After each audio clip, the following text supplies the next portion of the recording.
long anticipated topic of bringing local competitiveness into global horizon, preparing academia to contribute to global work, and also my heartfelt gratitude to Ibu Nini for becoming speaker for this strategic topic of Leaders Talk. I do hope the discussion and ideas exchanged in this forum can transform into plan and action toward the betterment of ourselves, our community, and for us better Indonesia. With that spirit and aim in each of us, I hereby declare the 7th chapter of Leaders Talk to be officially open. Thank you very much. Wassalamualaikum warahmatullahi wabarakatuh. Waalaikumsalam. Good. Okay. His Excellencies, Honorable Vice Rectors of Telkom University, the Board of Deans of Telkom University, Honorable Speaker, distinguished guests, fellow students, ladies and gentlemen, good morning. Assalamualaikum warahmatullahi wabarakatuh. Okay, as we know that the globalization has become the focal point for academia. Hence, on this occasion, we shall have a very beneficial and fruitful talk about bringing local competitiveness into global horizon, preparing academia to contribute in global world from our prominent speaker, whom I believe shall enrich our insights and knowledge regarding the theme of today's talk show. Okay, ladies and gentlemen, before we begin, please allow me to introduce the speaker. Ibu Nini Kun Nuryati DRA. She is an expert staff of social, cultural, and Indonesian empowerment to the Minister of Foreign Affairs. Was born in December 1957. Her current position is the staff of social and cultural Indonesian empowerment to the Minister of Foreign Affairs of Republic of Indonesia. Once in 2012, she was the ambassador of Republic of Indonesia for Ukraine, Armenia, and Georgia. She attained her bachelor degree from Indonesia University, majoring in communication science, and she got an award in 2008, Satya Lancana Karya Satya 10 tahun. A very good morning to all of you. It's very encouraging to see all the spirited faces before me here. And this is the first time that I ever speak in front of the academician in Indonesia. Of course, I speak many times before the academician in Ukraine to speak about Indonesia. But now, and vice versa, I would like to bring you a little bit information on, well, actually what I'm going to bring to you now is a different perspective of globalization. You know, many have heard and discussed about competitiveness. But what actually is competitiveness? It's a concept actually. The simple way to see it is competing. Competitiveness is actually compete with other. Compete with maybe our friends, compete with our enemies, compete with other entities, institutions, or anyone. So, in short, that anyone who want to exist in this global world, globalized world, we have to be able to lift our competitiveness.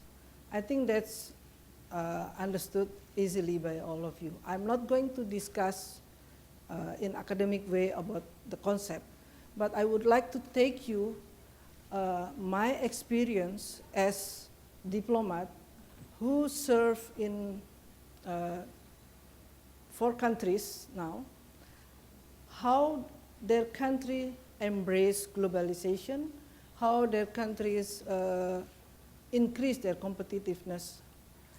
I was served as a diplomat first in United States at our embassy in Washington DC, and my second appointment was in Turkey, in Ankara. My third appointment was in India, and my fourth appointment is in Ukraine. Except from United States, those 3 countries are very unique. For instance, if you look Turkey at that time, I was in Turkey in 1997 until 2000. During those time, Turkey was not like today's as a prominent economy. It was like a pariah country because their recession, their inflation is 600% at the time. But what happened now? Turkey has becoming a very prominent economy in the world. Why? Because they adapt to new surrounding. Turkey is a country who's surrounded by, they call it many adversaries, many enemies. They always see other country bordering with Turkey as an enemy at the time. Iran, Azerbaijan, Ukraine, in Syria. And those are countries with very, very different approach to Islam. You see Iran, Iraq, they have a Shia, and Turkey is not a Shia country. And they always see those countries as an enemy. And Islam in Turkey at that time was regarded as also enemy. Because Turkey is not an Islamic country. Turkey is a secular country. But the people, the leaders in Turkey at that time convinced their stakeholders, the people, that together we can make a better life. And they make changes in their economic policy. They make changes in their public policy. And look at now, Turkey has becoming a member of the G20. And India is, if you see India from different angle, India is big, but India is also have many, many problems. India is rich, but India also have people who very, very poor. The economic differences between the people there are very, very deep. In 1990s, India has not become member of WTO. It's still a closed economy at that time. They regulate international trading very, very rigid. Yeah. Ones cannot import easily. Ones cannot import easily too. So their economy is very close. But in 1994, they become an open market, become an open economy. But in doing so, they are not right away making themselves an open economy to other countries. They do it gradually. For instance, India still impose a tariff for many important commodity imported from other country. Like Indonesia exported to India palm oil, but they have certain rules. They can impose a tariff up to 300% if they need. Why they're doing this is because they want to protect their national industry, the domestic industry. So they are not open, make it open right away. And now Ukraine.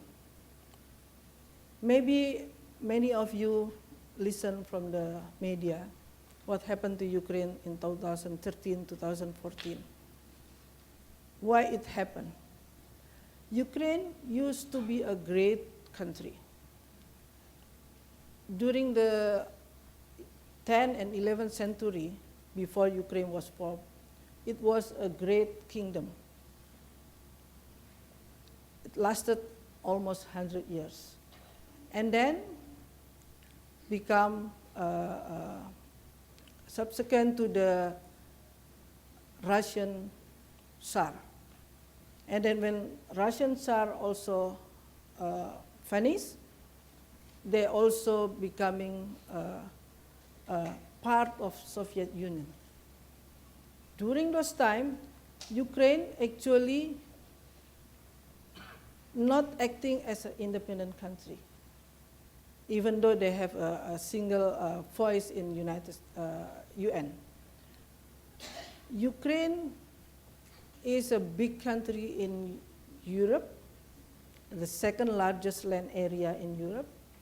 It owns natural resources. It also breadbasket of Europe. It has technological, you name it. But why Ukraine cannot leave their competitive advantage like other countries in Europe? It's lacking, lag behind, for instance, Poland, Hungary. Why? It's because of corruption, nepotism, oligarchism, and mismanagement of the country. So, Ukraine actually is very competitive in IT as well, competitive in education, competitive in agriculture, but all those are vanished easily because of mismanagement. And then people of Ukraine in 2004, 2006, until 2013 realized that this cannot be preserved any longer. They have to do something, the people. They cannot let the government mismanage the country. That's why people come to the street and support the movement of the people that our direction is toward EU. Our direction is not toward Russia anymore. Because under Russia rule, they experience very, very bad thing. During the period of 1921 until 1922, and 1931 until 1932, they experienced great famine when 8 million people strike hunger, strive to death.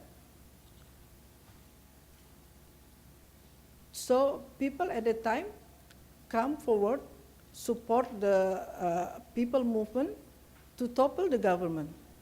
Even though as a country, Indonesia, cannot support any unconstitutional movement to topple the government, but the people in those countries already declare themselves that this can no longer be tolerated and we have to do something.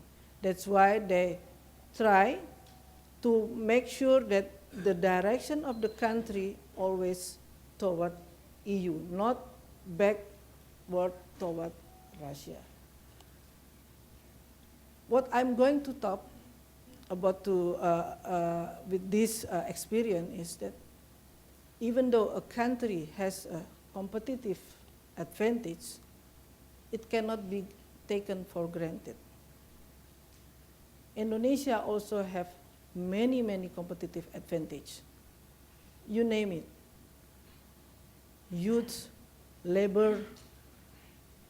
We have also big market, potential market. We are in a crossroad. We are the biggest Islamic country, biggest democracy. But for what? We should rethinking about our competitive advantage. We have to sharpen our competitive advantage. If, for instance, Indonesia considered as the biggest Muslim country in the world, what is our contribution toward Islamic world? Is it only the people enough? Or we have to do something? For instance, is there many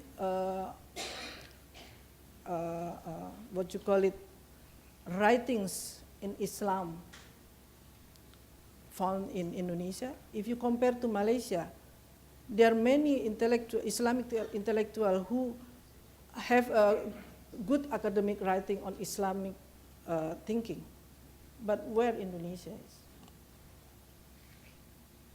So I just would like to tell you something. Last night I was attended a meeting with the Vice President, preparing Indonesia to have what we call it Islamic International University Indonesia. This is a special university, will be built by the government, not teaching university, but a research university for the postgraduate, especially to contribute to the world of Islam, Indonesian Islam, Indonesian way of Islam. Because Islam cannot be only represented by Saudi Arabia or Cairo or in East Asia, but Indonesian Islam is unique. Indonesian Islam should be contribute to the betterness, to the rahmatin lil alamin. So I just would like to give you a small thought-provoking, but I don't want to speak longer because I would like to have interaction with you.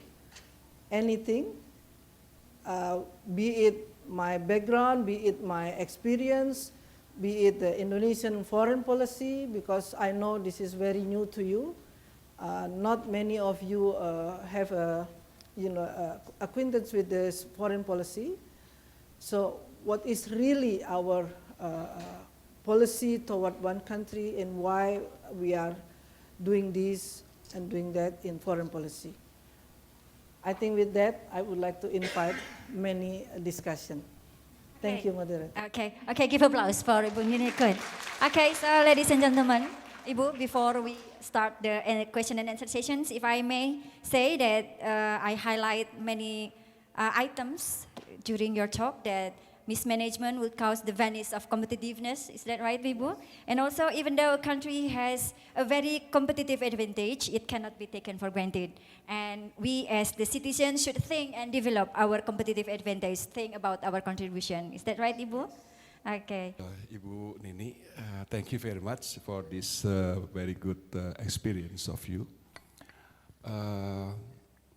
There are some scheme or ways to develop local competitiveness. First, we have experience from our industry. For example, Telkom, PT Telkom Indonesia, they are expanding the market. They are going global into Malaysia, Singapore, United States, Middle East, European countries, and some in Australia as well. That's one way in order to develop the competitiveness of our nations, in this case in telecommunication business. So we are bringing our young talented people to those countries that before that we just have domestic business in Indonesia.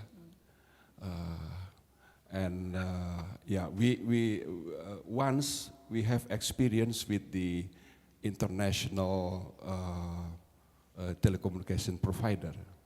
We had link or cooperation with them, with the United States, European countries, and so on.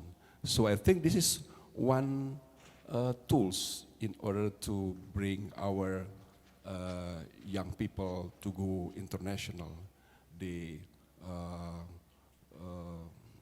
attached to the international experience. Yeah.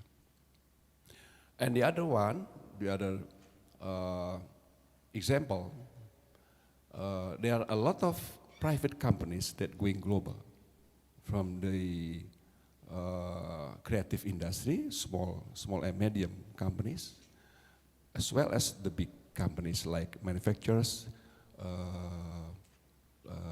Superme. Yeah, they have manufacturing facilities in Africa and Middle East. that's one of the example. And in domestic arena, we are the customer in Indonesia, but the products, a lot of products come from the foreign countries. So the market, even in domestic, so we are facing the global competition for them. So it depends on the our readiness. Universities, government, and other agencies and institutions, how to prepare our human resource, and also including the foreign affairs minister in this case. So that's several example as the tools that we can develop more. So I think that there are a lot of other example to do that. Thank you very much, Bro. Can I just answer that right away? Okay, you will answer directly, Ibu, respond directly? Yeah. Okay, you may say. Actually, thank you so much for the insight. This is very true. Going outside, step out from your comfort zone is the way to know your competitiveness. Once who already said that I'm fine, I'm doing okay, I don't have to be worried, will be vanished from the market. So you are right that to bring local competitiveness has, the way it is to bring them outside. I do agree. And what we did in a foreign ministry is facilitate you. For instance, in my portfolio right now, we will have a database of our Indonesian overseas who have specific profession. And using their specific networking, we can reconnect them with Indonesia.